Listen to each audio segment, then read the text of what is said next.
Good evening. My name is Tom Giroux, and I'm the Vice President of the Forest History Association of Wisconsin. I have with me here tonight Becky Gaskill, who's also on the Board of Directors, and Donald Schnitzler. We'll be your host today, and we'll be introducing the talk tonight shortly. But first, I wanted to tell you a little bit about the Forest History Association of Wisconsin. If you go to our website, you can learn more about us. Our mission is to inform, educate, archive, and publish. Obviously, tonight we're informing and educating you about the Forest History Association of Wisconsin and the timber industry. So, really excited tonight to have tonight's speaker. And so I'll turn it over to Don to tell you a little bit more. Hey. As Tom said, my name is Don Schnitzler. I'm also a member of the Forest History Board of Directors, and I am pleased to welcome everyone to the webinar this evening. This is our last webinar for 2025. To aid in the success of the webinar, we go through this every time, but we like to have you pose questions using the chat feature. You'll find the chat feature at the bottom of the screen for most computers. As the program's going on, if questions come to mind, feel free to type them in at any time. We'll hold the questions until the end, and then Becky, Tom, or I will relay questions to the speaker at the end of the presentation. If you're new to the Zoom platform and you have any technical difficulties, you can use that same chat feature to reach out to Tom, Becky, or I, and we can see what we can do to help you. And finally, at the end of tonight's presentation, there's going to be a brief 8-question survey that will pop up on your screen. We do appreciate you taking time to respond to that survey. We use the information that you give us to share with our speaker, and we also use the information when we look for future speakers for next year's programs. So this evening's talk is titled Timber, a Northwoods Story of Lumberjacks, Logging, and the Land. The presentation is about a book that our speaker tonight, Susan Apps-Bodilly, and her father co-wrote.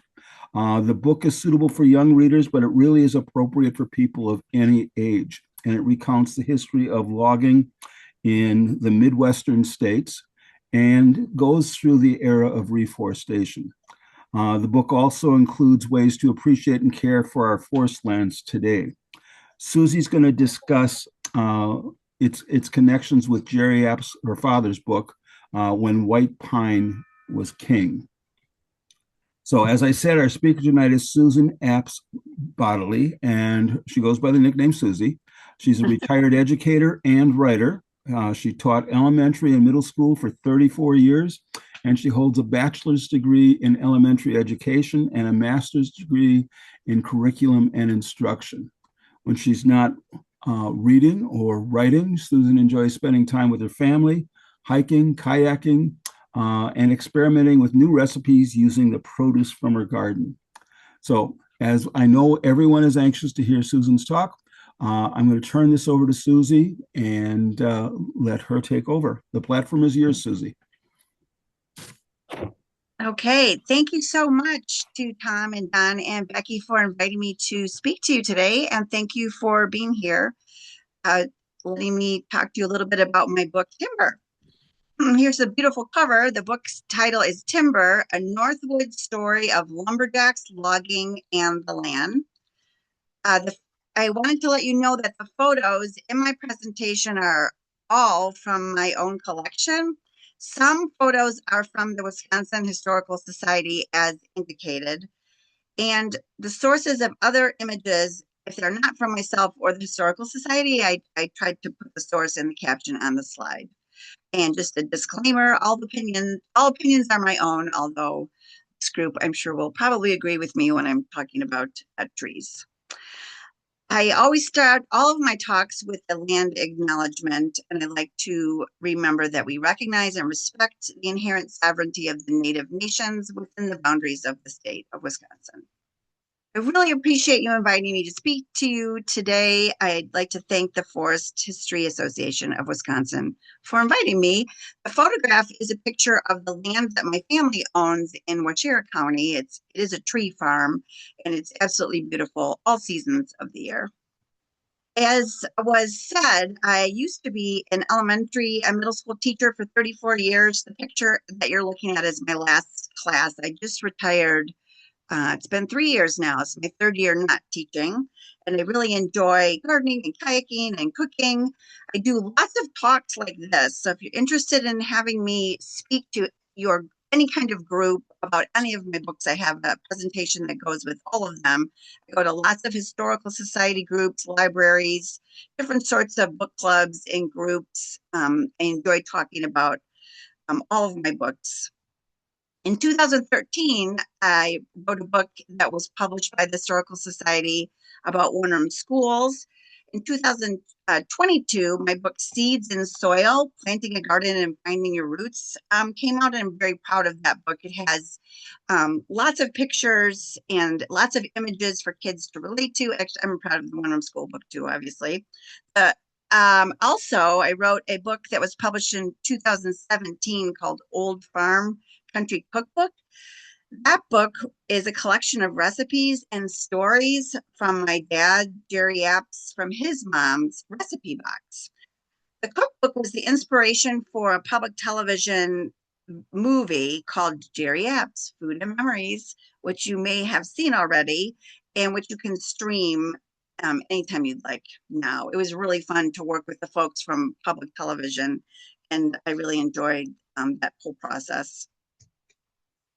As was said, my dad is the author of a book for adults that has the history of logging as its key feature called When the White Pine Was King, a history of lumberjacks, log drives, and sawdust cities in Wisconsin. It came out in 2020. It's fairly recent. He also has two other books related to this topic. He wrote a book about the Civilian Conservation Corps in Wisconsin that came out in 2019, and really an awesome giant collection of history of Wisconsin agriculture that came out in 2015, which also has a section about forestry, in case you're looking for gift ideas for the holidays. My dad, Jerry, did grow up on a dairy farm in central Wisconsin, west of Wild Rose. The land that he grew up on had a large wood lot where they got wood for all of their fires. They had a wood fire, two wood fires in the house in the winter, one in the potatoes and one to keep the ice from freezing on the water tank for the barn. So I have some background in that I worked with him on the logging book for young readers. So today, what I'm going to talk to you about, since you are obviously a group that's familiar with logging history anyway, but my angle today is to help you think about this topic related to younger readers and how you might invite them into learning about this history that we're so fond of and so familiar with. So often while I'm talking, I will ask you to think about questions that you might engage younger readers with. So when I talk to kids, and I have done this talk with younger groups of kids also, I ask them things like, what do you think it was like to live and work in the woods? And then a key question for our logging industry is what happened after the forests were cut down. So those are kind of the two big ideas going into learning about logging in Wisconsin. I love trees. That picture is me sitting in my willow tree at our family cabin. I pretty much lived in that tree all summer when we stayed on our land in the summer. It was a willow tree in a windbreak, and it had been hit by lightning, so there was a branch that came down.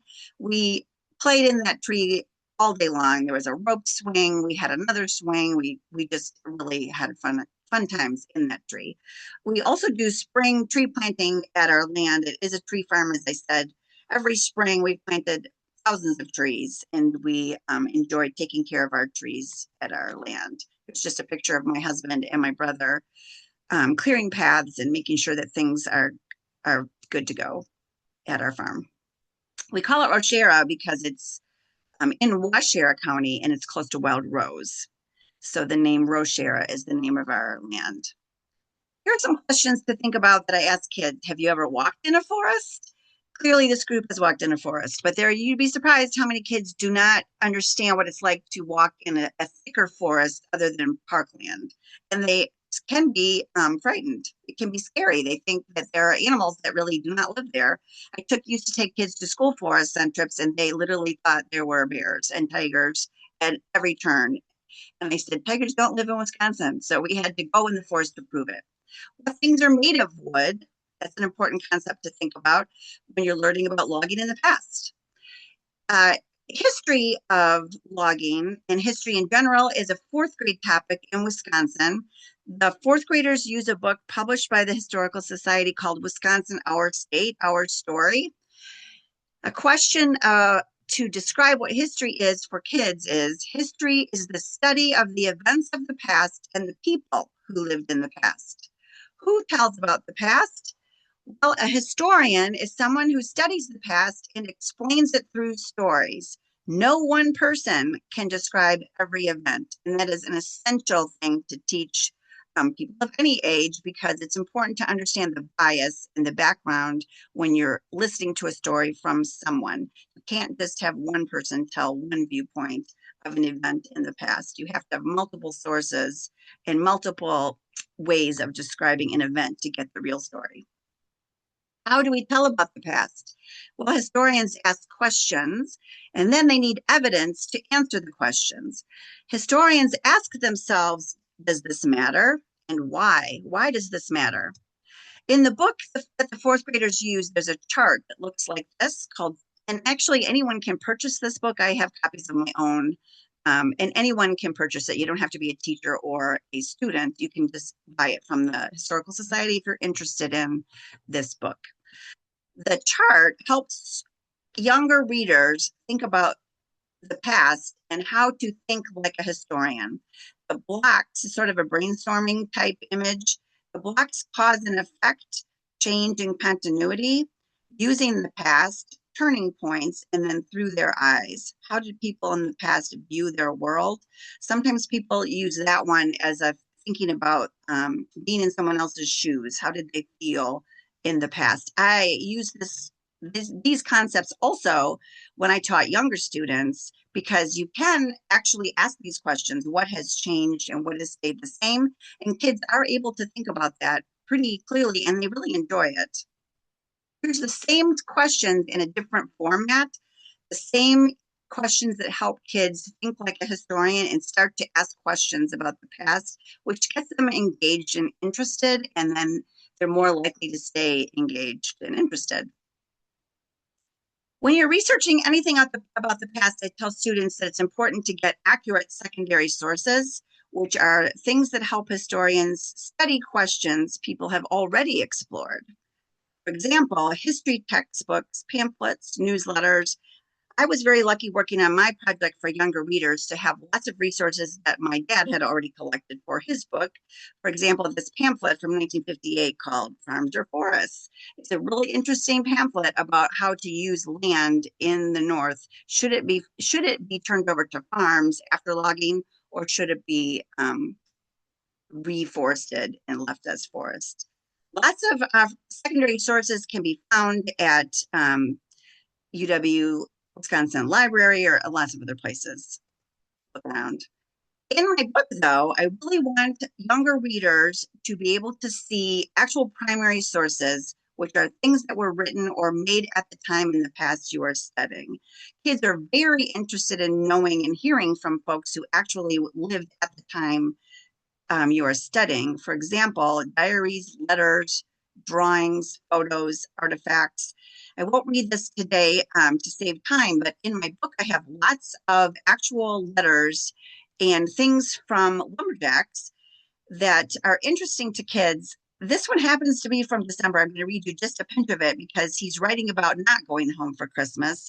And then he explains in this letter from John that was writing home, and he said, the fellow that used to sleep near me jumped. He quit work Monday and helped himself to my drawers and a pair of mitts. So it's interesting for kids to read and think about language and vocabulary and things from the past that they might not be familiar with. So those primary sources help show us how people lived, acted, and felt. They help us explore the ways our lives are different from or similar to the way people lived in the past. And again, it's really important to think about where the source came from, who made it, and why it was made in order to understand it more fully.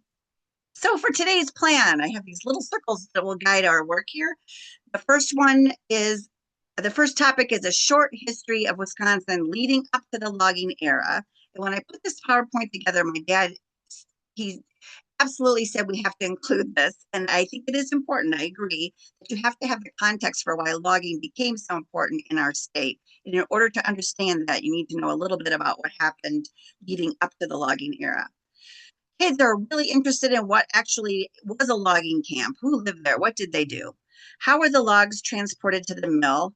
How did technology change logging? Sometimes you can talk to kids about technology, and that is what gets them engaged. That's what will bring them into a topic in history. What happened after the logging era? And then, of course, I really like to emphasize conservation and being someone who cares for trees. So if you keep track of the little circles, you'll know about where we are in the talk. First, a short history of Wisconsin leading up to the logging era. Of course, you know that Wisconsin's last glacier produced tundra conditions that continued from about 26,000 to about 10,000 years ago. The glaciers moved, scraped, and carried rocks and sand. They changed the land's elevation as they moved south. This is an example of a map that's included in my book. I wanted to have lots of different text features for kids to engage with.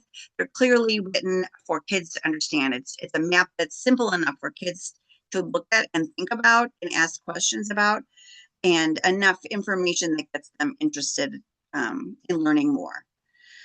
About 10,000 years ago, the weather began to change. The air got warmer and glaciers began to melt. That's when trees began to grow. Some of the first trees were spruce, then jack pine, red pine, and balsam fir. According to origin stories of Native nations, people have always lived on the land. Around the 1600s, many Europeans started arriving in Wisconsin because there were many lakes and rivers, and the forests were full of animals. I'm covering quite a bit of history quickly here. The fur trade era was about 1600 to 1832, the time when explorers came looking for rivers and routes to the west. They also came looking for animals such as beaver, mink, and otter, of course, before the pelts. The beaver pelts were soft and waterproof and very popular in Europe. Explorers traded blankets and metal cooking pots for beaver pelts. Indians also traded wild rice, maple sugar, fish, and information about waterways. So many pelts were wanted, almost all the beavers were killed.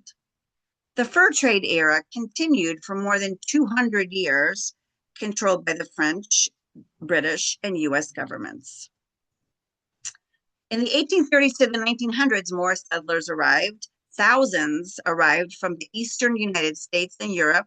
They wanted to use the land for farmland. Of course, they needed wood to build homes, barns, and furniture. In 1836, Wisconsin became a territory. The US government signed a treaty that forced the Menominee people to cede half of their land and waters. I love this map. You can find it on a website called the Wisconsin First Nations website. It's really key to helping kids understand how our native lands. The map key says tribal lands around 1800. Those are the colors of where they were, and then the present day native nations and where they are located. In 1837, the US government forced the Ho-Chunk, Ojibwa, and Dakota nations to sign treaties. This allowed them to take more native lands. The treaties, of course, were unfair to native nations because they didn't realize the government would then own the land, survey it, and sell it to people. In the mid-1800s, the population grew quickly. By 1846, most of today's southern and eastern counties were settled, and in 1848, Wisconsin becomes a state. In the meantime, there was mining, of course, going on. Lead mining, and the miners, of course, are the reason that we are called the Badger State. The men didn't really build real homes, and because they often didn't own the land, they were working and lived in dens or caves in the side of a hill. In 1849, the California gold rush began, so some of the men who had been mining moved west. Also in the mid 1800s till about 1900, there was a lot of wheat farming going on in Wisconsin, with 1860 being the largest wheat harvest. Most wheat farmers did not become loggers. When the wheat farming began to fail, so lots of the wheat farmers actually also moved west. There was a chinch bug epidemic that damaged the wheat in the late 1860s. So farmers that stayed had to turn to other crops: oats, hay, corn, potatoes, tobacco, hops, and dairy. And of course, the Civil War was in there in 1861 to 1865. Now we're coming to logging. In the mid 1840s to about 1900, logging is starting. Thousands of settlers came to Wisconsin in the 1800s. They needed lumber to build homes, barns, schools, and stores. People in cities like Chicago and St. Louis also bought lumber from Wisconsin logging companies. Settlers and loggers chose white pines. Why? It was tall and straight, easy to cut with hand tools. It made sturdy walls and floors. And if you were here in person, I would ask someone to shout out the answer. Of course, it floats. White pine logs float in water. Kids love that, by the way. You can experiment and prove that it's true. By 1855, and I love this picture for kids too, because those guys are pretty young, working out in the woods in the winter. By 1855, logging and milling became important industries. By 1871, Wisconsin led the nation in lumber production. I love this picture with that giant tree stump. Wisconsin's trees were important to the state's timber industry. Our state provided lumber for many. What was a logging camp? When you're looking at old pictures such as this from the Historical Society, and I've showed them to students, I like to have them think of an inquiry strategy called observe, wonder, and think. And then a question. What questions do you have when you look at this? So you observe, instead of just telling students about a picture.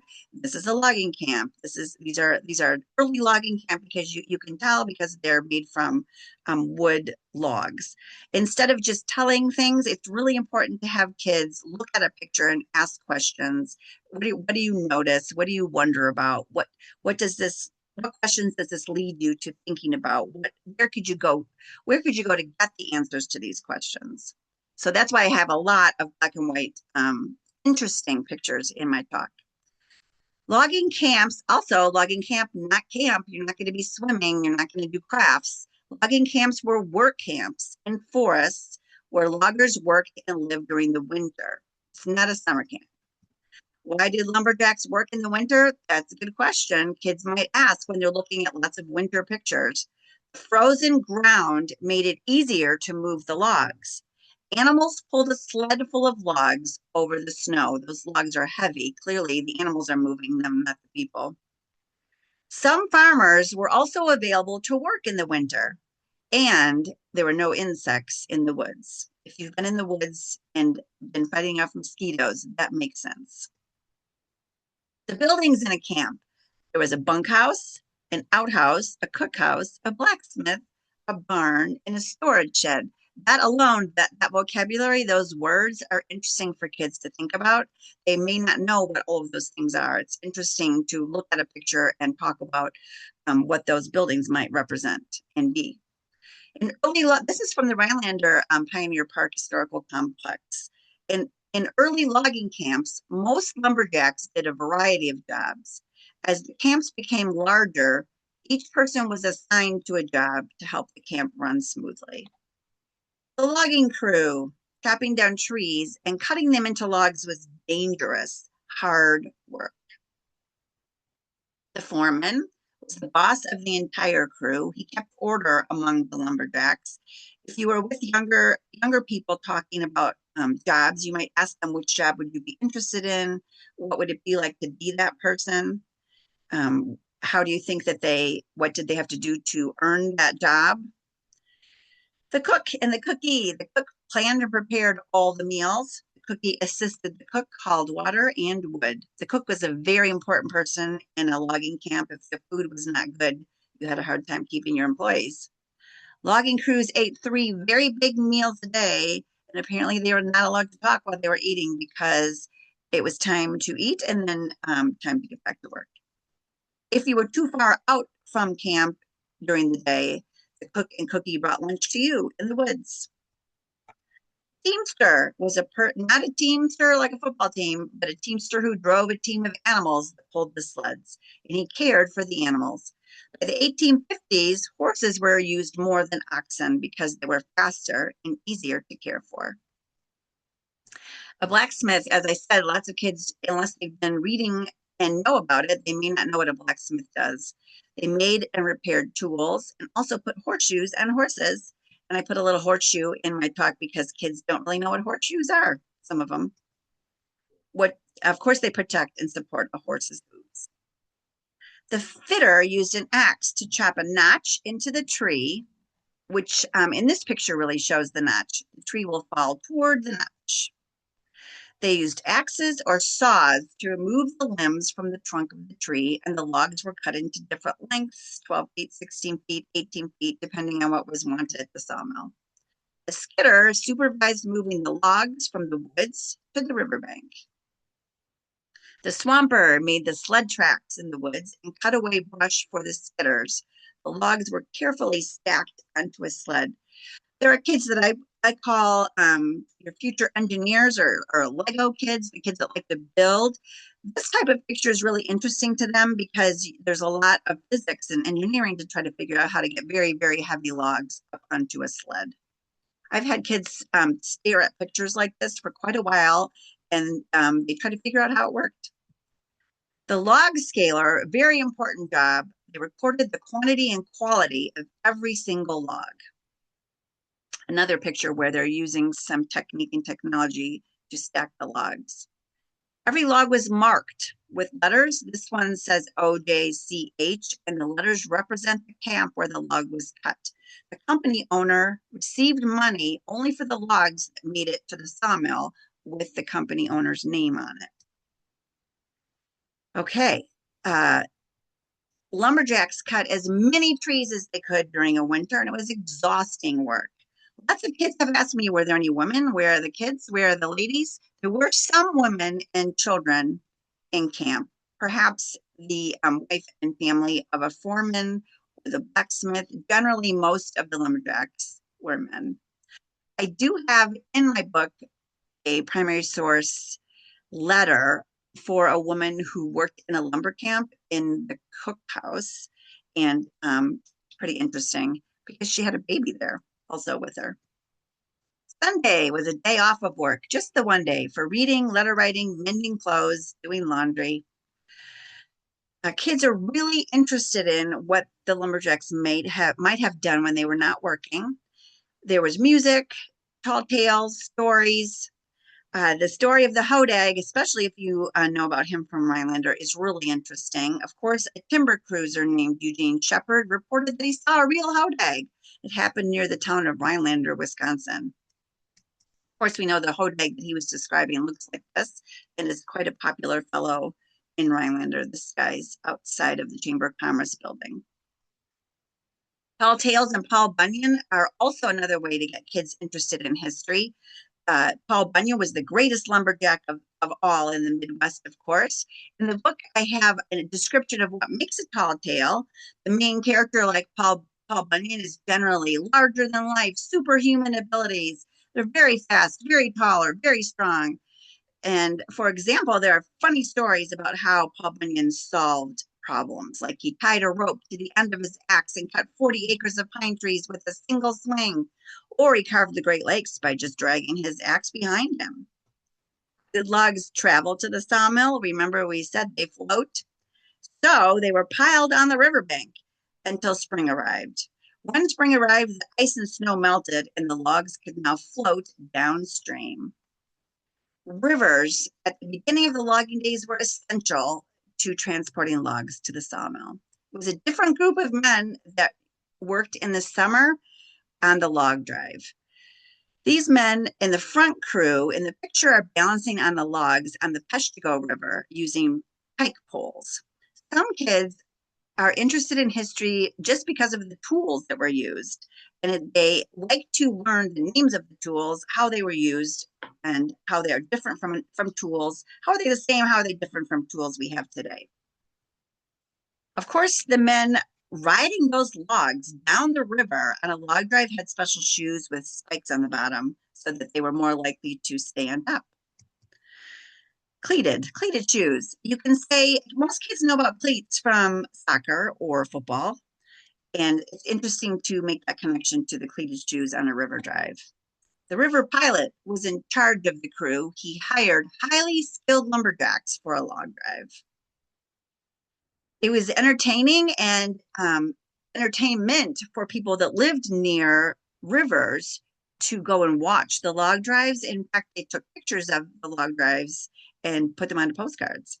This is a picture of men working on the Brule near Florence, a postcard from 1909. Of course, there was food in a cook's tent. This is one in the Wisconsin River in 1913, and the men's bedrolls and food and the foreman's things were stored in a cook's tent like this and floated down the river. Here's a member of a crew near the Chippewa River about 1905. Here's another tool, a log PV, which has a pointed end, in which we still use today on our farm to move logs around. The rear crew on a log drive used bateau boats. The name bateau is a holdover from French trading days. They followed behind the logs because they didn't want to lose any. Those logs are money for their employers. So if a log got stuck on the bank or was floating where it wasn't supposed to, there's a whole crew of men that were moving them along down the river. One of the worst things, though, that could happen was a log jam. Logs got stuck and other logs piled up behind them. So the log jams were also entertaining just because it was such a big mess. They took postcards of them. They came down to watch the men unjam the log jam. How did they do that? Sometimes the crew walked on top and figured out which one they could get loose so that they would all go forward. Sometimes they used horses. If you could afford it and the company was a larger company, they maybe blew it up and used dynamite, which is not a great idea because it's extremely dangerous, of course, and it damaged your wood. There's a massive log jam on the St. Croix in 1886. Can you see the people? They're here at the bottom, and they are trying to figure out how to unjam the log jam. This log jam on the St. Croix took 200 men, 100 horses, and boats to break it up. And I found this picture on the Historical Society site, and I think it's the same area. And you can see why it jammed up because it was very crooked. Here's another log jam near Black River Falls. And then this poor little man is sitting there right in the middle trying to figure out how he's going to pay to get his logs to move down the river. In the book, there's a picture of a few sawmills. They're not all the sawmills that were built along rivers. You can think about why were they built along the rivers? Well, that's because that's where the logs were coming from. The logs were coming down the river. So that is where the sawmills were built. Also, if you look at this map, there are more sawmills around Lake Winnebago and Oshkosh, and there are more along the Wisconsin River. Why is that? There are more, of course, the Wisconsin River, if you've been in the Dells, it's very crooked, very narrow in some places. So to lessen the chance of log jams, there were more sawmills, so the logs didn't have to travel quite as far. After many days or weeks on the river, the logs reached the sawmill's mill pond. Workers steered logs floating in the Wisconsin River into the building in this picture. They had to work with the current and against the current. It was very tricky to get the logs to go into the sawmill where they were supposed to be. Kids are interested in technology, as I said, and the idea of water power is interesting to some kids. You can build a model of how this worked to help kids understand how mills were important in Wisconsin. They were also used to grind grain, of course, into flour. The early sawmills were powered by water wheels to capture the river's current. There's a circular saw used to cut a log. Some kids are just interested in how those saws work, the belts, the technology of it. And clearly in this picture, they're not wearing much safety equipment and no ear protection at this point. My dad remembers this exact kind of saw at a local mill near his home farm.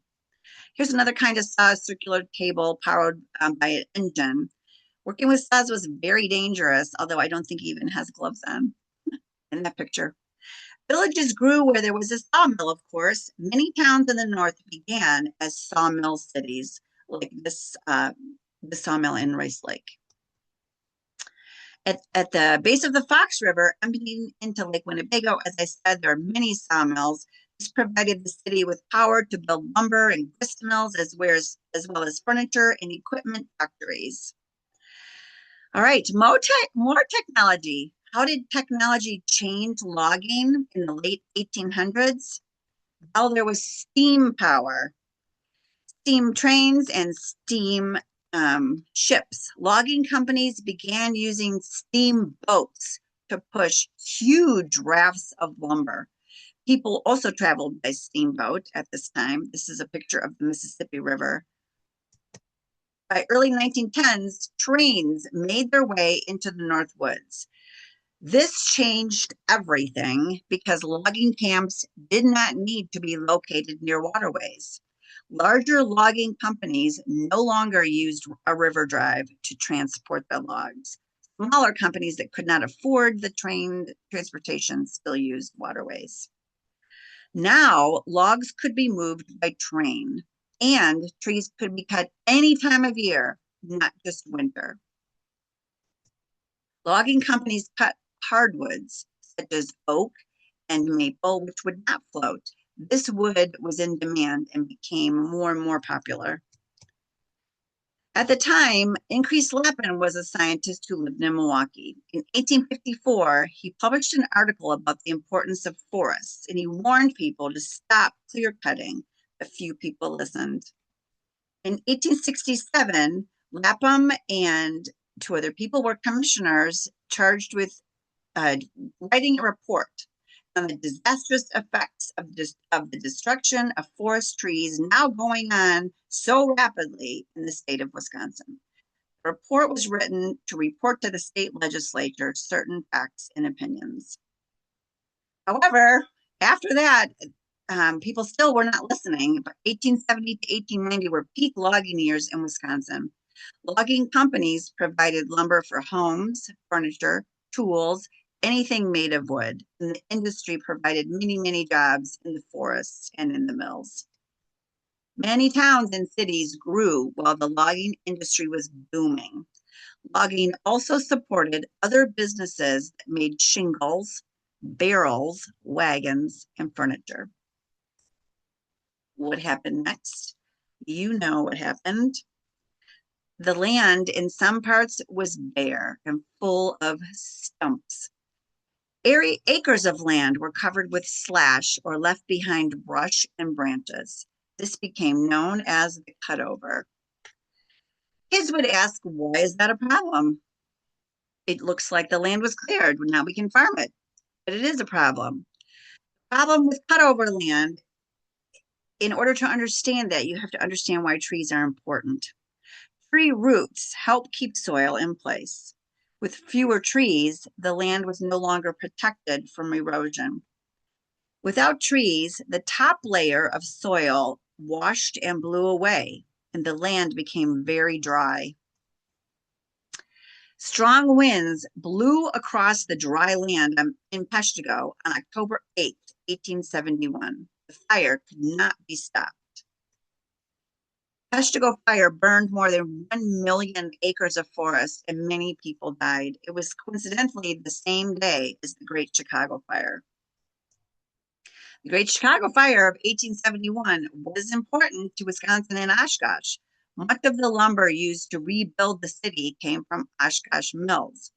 By 1873, 24 sawmills, 15 shingle mills, and 7 sash and door factories were in operation, earning Oshkosh the name Sawdust City, as well as other cities in Wisconsin and towns also became known as a sawdust town or sawdust city. Picture of the Payne Art Center and Arboretum that was built by Nathan Payne. In the North, eventually the logging boom was over. Some mills tried to make pulp and paper. However, people were encouraged to come up to this land and try to farm this cutover land. The state encouraged immigration in Europe to the cutover land with promotional photographs such as this with the giant cabbage, which clearly was not real. However, there were stumps all over the cutover, and removing the stumps was not easy. Here's a man using a tractor to remove a stump from cutover land. In the early 1900s, many decision makers continued to promote the idea of farming. And also, some people believed the land would just restore itself by self-seeding while we were earning money from farming. However, in the northern part of Wisconsin, the soil was too poor and the growing season was too short. Decision makers continued to disagree about what to do with the land. In 1898, there was a report on forestry conditions by Philbert Roth. In the report, it says, in giving this report to the public, the Geological and Natural History Survey echoes the hope of the Secretary of Agriculture that the material presented will aid in the formulation of the rational forestry legislation and so will help to develop and restore the great forest resources of the state of Wisconsin. That was in 1898. It was encouraged to restore forestry. And I have the little book. My dad had a copy of this actual book with a little map in the back of it. The Historical Society was able to find the full map and we put it in my book. It's an interesting, really cool map. And in my book, it's not as detailed as the one that is this one. But it's interesting for kids to see that someone in 1898 was going ahead and doing a survey and trying to figure out how much land was actually completely cut over. Those would be the areas with the minus, and then what kinds of land and what kinds of trees are still left. Also, this marks the territories which were considered native peoples' land at the time. Eventually, there was a forestry law. Edward Merriam Griffith, of course, was the state's first state forester.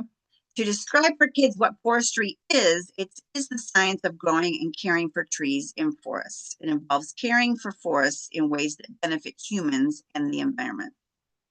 It was difficult in my book to try to put years and years of forestry and conservation efforts into a book for young readers because a lot of it had to do with legislation at the state level. And in order to keep things readable for kids, we tried to make it as easy as possible with pages such as this, which just has little bullet points of things. My editor actually had me tone this way back down so that kids would be able to understand it. So lots of information. We tried to have it understandable for kids. This is a booklet that was in my dad's resources when he did his book. You can see the little orange 18. That is his numbering system that he used for his writing process, where he kept track of his footnotes and things. He put a little number on everything so he could remember where he got his information. This book was written by Fred Wilson, who was a forest ranger at Trout Lake Forestry headquarters in Vilas County. And it was an early story of Wisconsin forestry from about 1903 to 1915. So while there was still logging going on, there was early developments in conservation. In 1911, work began at the new state-supported Trout Lake Tree Nursery, but young pines need some time to grow. So before transplanting, they had to grow for a couple years. After some delays and there was some back and forth on things, by the mid-1920s, a majority of voters in the state said reforestation should be made legal. Plans for reforestation of the cutover continued. In 1932, the Griffith Tree Nursery opened, which helped provide trees for reforestation projects. Of course, during the Great Depression in the 30s, the CCC in Wisconsin was worked in the forest in the north. In the CCC book, my dad has a couple quotes saying they planted 1,400 acres of trees. They built fire towers and fought forest fires. Also stocked 15,000 fish in area lakes and fed the deer. Conditions in the forest improved as a direct result of the CCC boys. course, you know, in our state parks today, Wisconsin CCC workers built stone steps, walls, towers, other park facilities, shelter houses, and all over the state. I was just in Perot State Park last summer, and at the very top of a very steep hike on Brady's Bluff, there's a CCC shelter house, which is marked clearly, showing that it was built by the Wisconsin Conservation Corps. Of course, today in Wisconsin, we have state and national forest land that is open to the public, and I have a nice map of that in the book. Of course, there are different tree cutting plans in Wisconsin state parks and Wisconsin state forests. The state forests have active forest management plans. This is a bulletin my dad also had in his collection of resources, which is interesting because it says Donald on the top. That's his brother. So I'm not sure if Donald gave it to him or if my dad took it. But it's a bulletin from 1944 describing the Wisconsin Conservation Department as the state agency responsible for managing Wisconsin's natural resources, focusing on wildlife, fisheries, and forestry, which of course merged into being the Department of Resource Development and the DNR. This is something I just found. So you're the first ones to see this in the talk, but I was going through some of my dad's things and I found this amazing little wooden booklet. So Jerry Abbs, when he was 16 years old, attended a 4-H conservation camp at Little Elkhart Lake. And it was the book is bound with a little wooden cover with a burlap binding. He was 16 years old when he went to this 4-H camp near Plymouth. And in the inside, it says, "Welcome to Wisconsin's 16th State Conservation Camp." And I love the language in this booklet from 1950. Some people think that conservation is new in Wisconsin, and it is not new. It's just different. It's interesting how it has changed and how the emphasis has changed over the years. I love this quote in this little booklet. "This camp is held with the hope that the young people attending will learn not to plow, burn, cut, kill, pluck, or meddle with nature without an understanding of what such practices might do to disturb the scheme of things in nature." This is in the camp guide. And then on the last day, there's like a little schedule for every day. They were getting up at 6:15 and going on a nature hike, and they were learning about nature through the whole weekend. There's a National Conservation Pledge from 1950. "I give my pledge as an American to save and faithfully to defend from waste the natural resources of my country, its soils and minerals, its forests, waters, and wildlife," which was a national pledge, a contest, as it turned out. I did a little research to find out. And Outdoor Life sponsored a national contest to write a National Conservation Pledge. It has since been changed and updated. That is the original, that's the one from 1950. Today, of course, many people enjoy the Northwoods of Wisconsin for its tourism opportunities.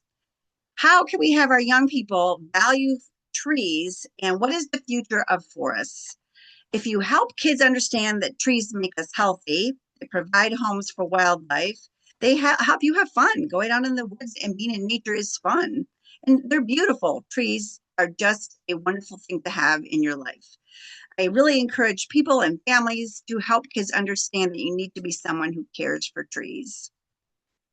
Kids in school, we do teach about natural resources and what they are. It doesn't hurt to help kids understand that as part of your daily family life and your core values as a family. Natural resources, of course, are things found in nature that are valuable to humans, which includes water, air, plants, sunlight, animals.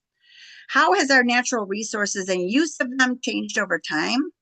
Well, this is a picture of a logging camp near Black River Falls. Today, in this same spot, the Black River State Forest is nearby. If you go there, you can enjoy nature where loggers once worked. People used our state's natural resources to make a living. Miners, farmers, and loggers all played their part in the early growth of Wisconsin. Technology improved and changed as well, and changed the way people worked with natural resources. So learning how people use natural resources in the past helps you understand the choices people make today.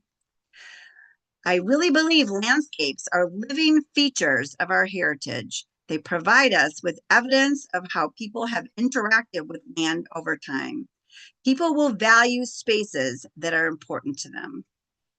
How can you learn more about these spaces and trees? There are lots of places to visit. This is a interesting little exhibit just at the UW Arboretum.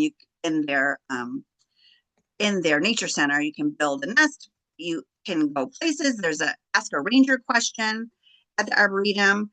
Rossi asked the question, why do I feel so happy around flowers and trees? And Ranger Audrey said, flowers and trees are extremely beautiful. It's hard not to feel so happy.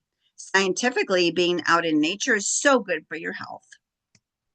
In my book, I have a checklist. This is just one page of it, how you can teach kids to be a steward for trees. Of course, you can learn more about the past by going to museums. You can get there. In my book, there's a list of websites, educational resources, outdoor places to visit. I was at the Luck Historical Society last summer. It's a beautiful little library and museum with lots of logging tools and lots of logging information.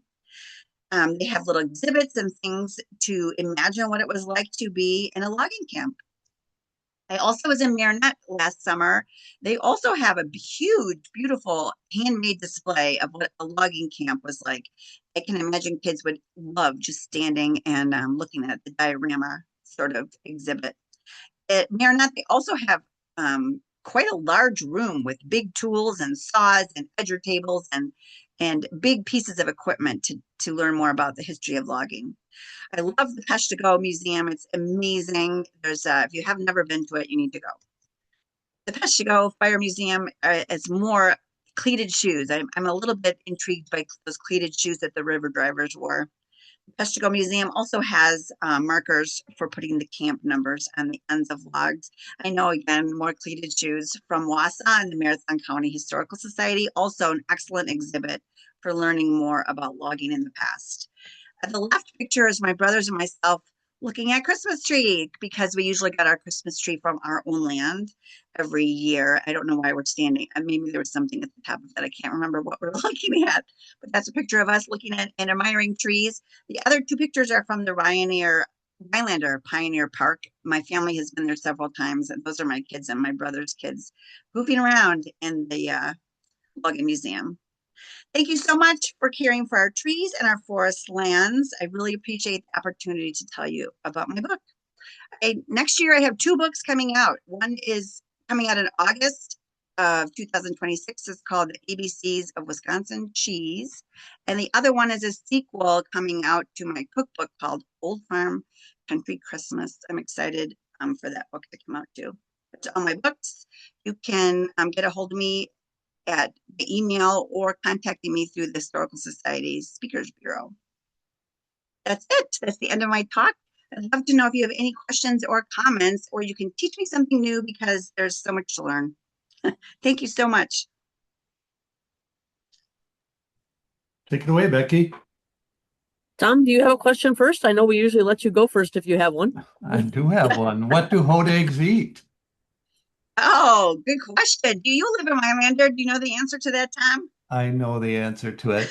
They eat white bulldogs only on Sunday. The rest of the week, they eat children, dogs, oxen, normal stuff that hodags would eat. But on Sundays, they eat white bulldogs. Huh. I always thought it was children, that they eat children. I have my little hodag with me that comes with me to my talks. I'm a big fan of the hodag, I have to say. And thank you for promoting the Pioneer Historical Complex. It's really amazing. It is beautiful. They have a CCC camp there and an old schoolhouse. So it's really a neat place to visit. Encourage people to come to Rhinelander. Thank you. I agree completely. And I have a question too, but interestingly, when they moved that old schoolhouse there, I was a kid at the time, and I was one of the children that dressed up in period garb and ran into the schoolhouse the first time they rang the bell. So that's my connection with Pioneer Park. But oh, that's amazing. I have yeah, in my one room school talk, I have a picture of the several pictures actually of the one room school at Rhinelander because I also interviewed one of the docents a long time ago who used to work there. She was lovely. Yeah. Excellent. I'm very fond of that museum. So my question to you is, in teaching children, because I do a lot of things with kids myself, what do you think is the biggest thing for them that's surprising to them about maybe the way that the lumber camps worked or how people lived in them or that sort of thing? Is there something that stands out for you? That's a really great question because different kinds of kids are interested in different aspects of it. Like I was saying, some kids are just interested in the action and the actual cutting tree, especially if they haven't been around or seen anyone cut down a tree, which not that many kids have seen that today. So the idea of an enormous tree, being able to cut that down and knowing how to do that, that's pretty cool for a lot of kids. And a lot of kids are interested in animals. So they're interested in the horses and how did you this and the sleds or the oxen. And it was there a cow? Did they have milk? And then some kids are just interested in the food. What did they eat? And I have a menu in my book about just a typical menu that lumberjacks ate. And then other cases, kids are interested in, like I said, the Paul Bunyan story or it just depends on what kids are interested in, what gets them engaged after Sure. looking at pictures. Yeah. And then we do have a question here from Sam. It says, "Hi, Susan. Looking through my copy of Timber, I see Oh, your good. author's bio and books written. I was wondering, do you write any fiction?" I want to. Yes, I do. It's not published yet, though. Fair I enough. have Fair lots of enough. ideas. Yeah. I would love to someday. And I probably will incorporate, um, true things from history, historical Sure. fiction-ish. Yeah. I've not published any fiction yet. I haven't had time really. Fair enough. And then looks like we I have guess some comments. even my Oh, go ahead. picture book that's coming out about cheese is also it's not fiction. Now that I think about it, it's true. Okay. So even my picture book's going to be true. Yeah. Okay. And it looks like we have a couple comments here from Patrick. He said the logging of white pine was done in the winter so the saws would not get stuck in the pine pitch. It was also because they could transport the logs out of the woods to the river on frozen ground. They made ice roads, and men went ahead of the sleds, pouring water in front of the runners so they could glide easily. Thank you. I appreciate that comment so much because I did not mention anything about the pine pitch. That's really important. I will say that in my next talks. And then I did know about the icy. Can you imagine in the winter having to be the person that keeps the path iced up? And I did remember reading about somebody who had to get up even pre-dawn in the winter to make sure that those paths were clear and ice it down so that the sleds could really move over the ice. And then you wouldn't want it to go too fast so that you can't make it dangerous. It has to be just right for the sled. I didn't mention in one of the pictures of the sleds, there's one picture that my dad saw and he said, that's not a real picture. And I said, well, it is a real photograph.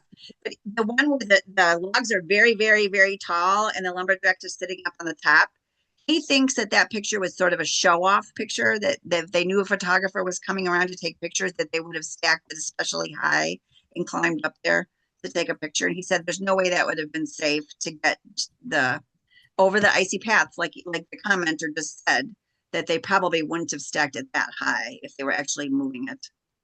It's interesting to think about. Sure. And I think it was actually Tom. I think you were the one that told me that the people that were creating the ice roads, that was the most dangerous job out there. That was the one where a lot of people did not make it back from that job. Yeah, they get frequently run over by the sleigh because they were moving in front of it, icing the roads with the bucket, and it was one of the more dangerous jobs in the logging. Everybody thinks the river drivers were, they call them pond monkeys sometimes, was a dangerous job, and it was. But I think there's been some research to show that the swampers were right behind that. The other interesting thing, there was activity in the camps at night, and particularly the saw filers.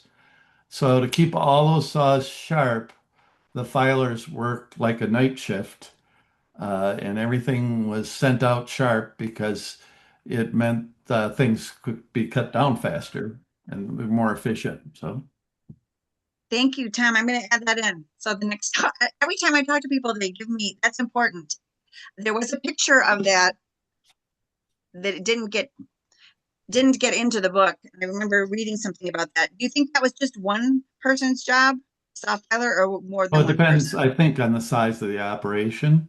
Okay. So if it was a larger operation, like I said, they had to keep everything sharp. It made everything move faster. So they, worked along with the uh, other staff to make sure things ran smoothly. Okay. That's great. Thank you. I ran across a census that went through logging camps. And normally, when they did that, they just listed laborer or something like this. But this census taker in Presque Isle, Wisconsin, wrote down Oh, every job, swamper, barn boss, blacksmith, second cookie, all the jobs were listed out by individuals. So it was really kind of neat. And I think I counted up, there were like 3 filers at that camp. okay. Awesome. Maybe I'll send you that I was census. going to say, if you have that, yeah, send it to me. I'd love to see it. Clearly, well, it depended on the size of the camp. Yeah, that's interesting. Yeah, were there any? Well, and I have talked. There are some kids that are just very intrigued by like the jobs and the job description and which would they have done and what would they have been interested in doing and yeah. So the next question I see here is from Don. Don, did you want to ask your question or? I don't remember what I asked. I actually, I was curious, how many pictures do you have or photographs do you have in the book? And when you set it up, was it set up to uh, teach a certain number of units or chapters, or how many lectures? Oh gosh, that's a good question. There are a lot of pictures. I don't know how many. You know what? There ended up being more than I thought were going to be in it because I just thought it was very important for it to be really visually appealing. Altogether, there's 15 chapters and a glossary and a bibliography, and then 15 chapters and an introduction. So I don't. So, But altogether, it's not a huge book. So it's total 156 pages. So it's not. I would say it's not overwhelming for a student. And the other things that I really like is that a lot of the photographs are full page spreads. So they're really visual, and you can really you can sit with it and look at them for a while. So I, and I, kids, I was encouraged the editor, like as many as would fit is what I was wanting to do. I think kids really enjoy looking at pictures. And that's what it makes it, even for older people, older students who are reluctant readers, maybe like if there are a lot of pictures that's engaging.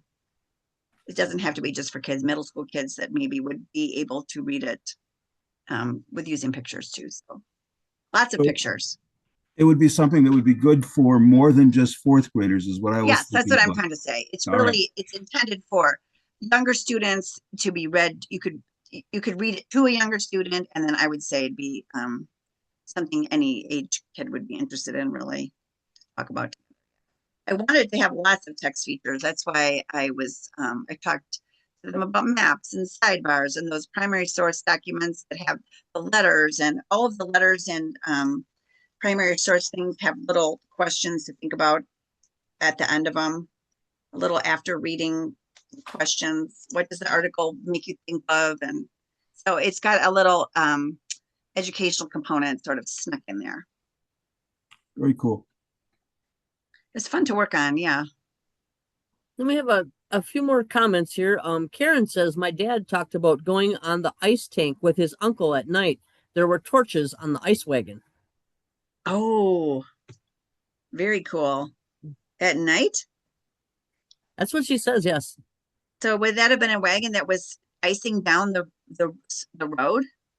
That's what it sounds like from her comment. Yeah. Yeah. Huh. Very cool. Sarah Connor in the Q&A also mentioned that they have a water tank at the Leona Museum, and they have one at Rhinelander too. And interestingly, the water tanks were made out of wood, of course. Sure, that's what they had available. And then Jim says, I read where they use straw to spread on the ice roads, especially on the hillsides. I suppose to make things a little safer if A little possible, less right? icy, yeah. And then Patrick says the work needed to be done and they didn't have time to pose for pictures. Oftentimes the owner would schedule a photo on a Sunday when the work was not scheduled. The saw filler had backup saws and axes. That makes sense. Yeah, I think the photographers were scheduled, like you said, and then all this new the information about the saw filers. I need to add that in to my talk. It's really great. I appreciate that. And then Karen says camps had filers and blacksmiths as well as cooks and the foreman that kept the ledgers. Oh yeah, like the business ledger person, and then lots of kids are wondering how much how much do they get paid? And I have a little bit about that in the book. And then when did they get paid? And what if they didn't like it? And I've had kids ask me if what happens if they got in a fight. And I think that it was somebody on the webinar might know the answer, but it's my understanding that they didn't always get paid until the season was over. So you were sort of stuck there working until to earn your money, like you were, and then you were, so you weren't going to just up and leave. Although the one primary source document that I mentioned said that the boy had left without pay, I assume. So it's Sure. interesting when you get into details. Kids, I have a lot of good questions. Know if it's how well this is going to show up, but I have some coins, Oh, wow. and they paid in company script that you could only buy stuff at the company store. At the store, right. Um, My dad's book has a lot more information about logging companies and business people and various lumber owners. And we purposely chose to keep not to emphasize that in my book. But if you're interested in specific logging companies and how even the company camps, the ones that had, like Leona, they had their own farm and it was a larger operation. That is more in my dad's book. Then I have a question from Sam here. It says, Susan, you give talks here and there about your various books. Is your Facebook page the best way to know about these ahead of time? I'd like to attend one sometime. Oh, that's so nice. Yes. And yes, you could either, I think the Historical Society generally does, if you get their newsletter, they generally list where lots of Speakers Bureau folks are doing talks. But I do attempt to put things on Facebook ahead of, although now that you mentioned I didn't put this on there. I just have been a little bit busy the last few weeks, but yes, that is my intention. My Facebook page is primarily for my writing work, not so much personal things. So yes, that would be a really good way to get to find out. Yes. Okay. Or you can, yeah. I have a website also, actually, susanapps-Bodilly.com. And my website has all of my past and present and future appearances. So that would be also probably a better way, because those are, but that's probably better than Facebook, actually, is to go to my website. Okay. And then Patrick says, lets people know you might wish to look up the horseshoes that the loggers use. It's very interesting with the bog shoes, etc., depending on the terrain. Yeah, say that. What is that again? I would love to look that up. He said you might wish to look up the horseshoes that the loggers used. Very Okay. interesting with bog shoes, etc., depending on the terrain. Okay. I don't even know what a bog shoe is. You? I don't either. there's I'm assuming it's a marsh, a different type of footwear for a marsh. I think it was just a bigger shoe that Okay.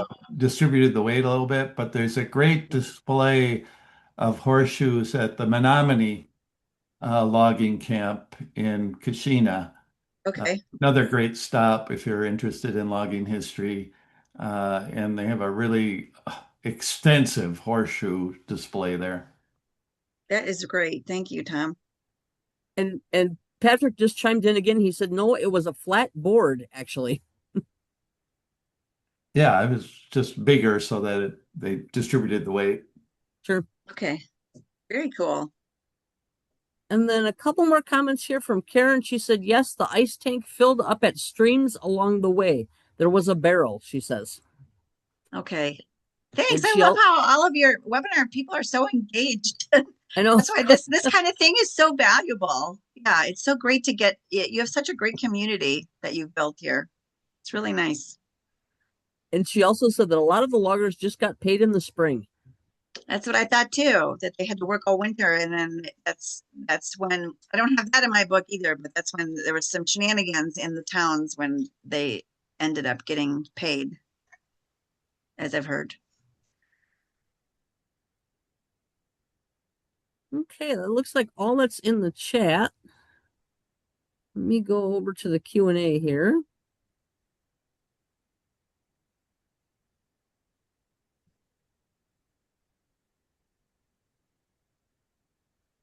Sarah says there's a water wagon with men filling the wagon in the night from the river, followed by the ice runner. Both are on display at Camp 5. And then the ice runner made the ice tracks for the sleighs. The company money was used in hard times. When the company again became profitable, government money was restored. She also talked about the horses that had special shoes for railroad tracks. Oh, that's cool. He said the railroad shoe was like a snowshoe. Huh. Okay.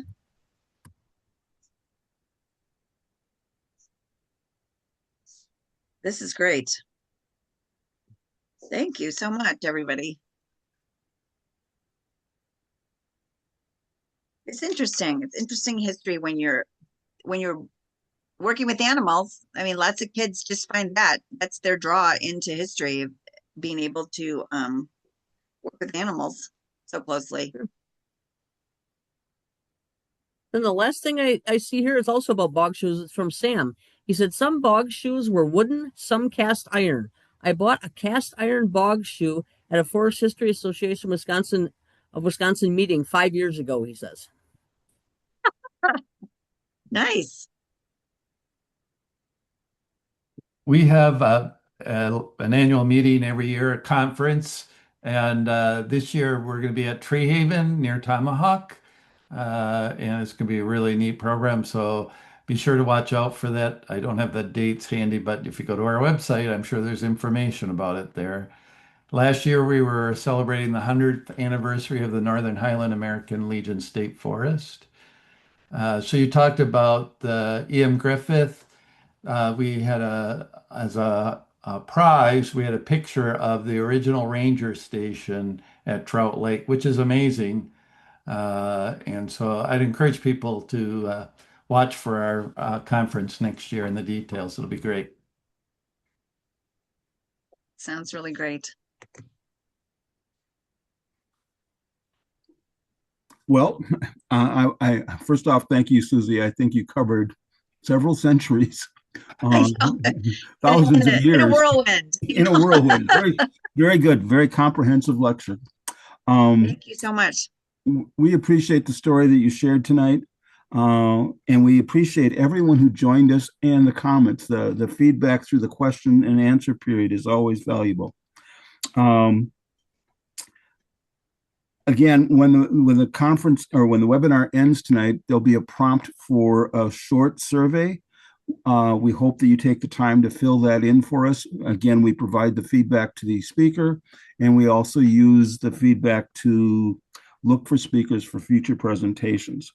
The webinar tonight was recorded, as are all of our webinars, and they are generally up on our our YouTube channel within a couple hours of the event ending. So if you're looking to re-watch this, or if you have a friend who didn't join us, just be sure to tell them to send them to the Forest History Association of Wisconsin YouTube channel.